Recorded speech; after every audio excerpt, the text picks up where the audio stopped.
Edward Snowden est une figure emblématique et controversée de la sécurité informatique et des droits civiques.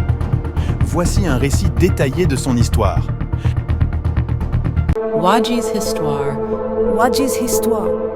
Plongez dans les moments les plus marquants de l'histoire avec Wadji's Histoire, des récits captivants qui vous transporteront à travers les âges. Edward Joseph Snowden est né le 21 juin 1983 à Elizabeth City, en Caroline du Nord, aux États-Unis.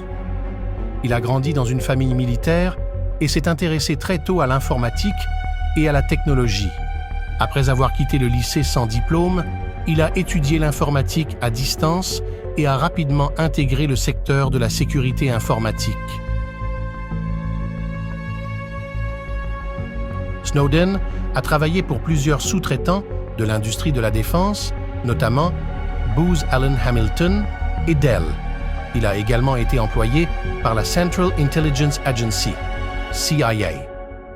En 2009, il a été assigné à un poste à la National Security Agency, NSA, à Hawaï, où il a eu accès à des informations hautement classifiées. En 2013, Snowden a décidé de révéler au grand public l'ampleur des programmes de surveillance de masse mis en place par la NSA. Il a contacté des journalistes, dont Glenn Greenwald du Guardian et Laura Poitras, une réalisatrice documentaire. En mai 2013, Snowden s'est envolé pour Hong Kong et a commencé à partager des milliers de documents classifiés avec les journalistes. Les révélations ont dévoilé des programmes de surveillance étendus, tels que Prism, qui permettaient à la NSA d'accéder directement aux serveurs de grandes entreprises technologiques pour collecter des informations sur les utilisateurs sans mandat. Snowden a également révélé que la NSA collectait les données téléphoniques de millions de citoyens américains, ainsi que des informations sur les communications internationales.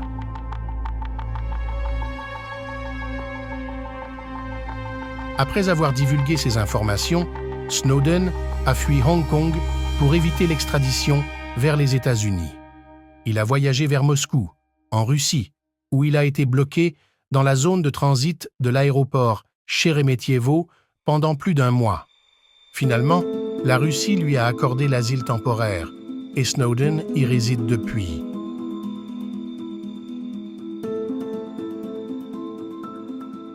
Les révélations de Snowden ont déclenché un débat mondial sur la vie privée, la surveillance et les droits civiques.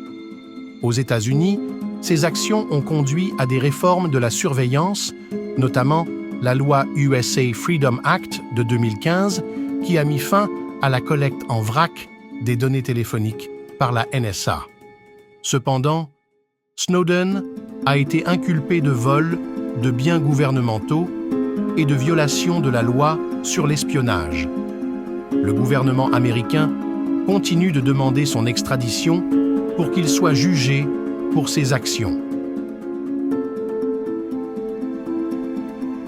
Depuis son exil en Russie, Snowden continue d'être un ardent défenseur de la vie privée et des droits numériques.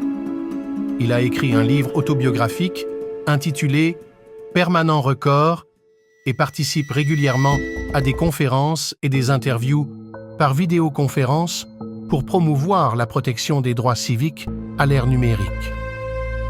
L'histoire d'Edward Snowden reste un sujet de débat intense, certains le considérant comme un héros défenseur des libertés civiles, tandis que d'autres le voient comme un traître ayant mis en danger la sécurité nationale. Like et abonne-toi, puis active la cloche de notification pour ne rien manquer.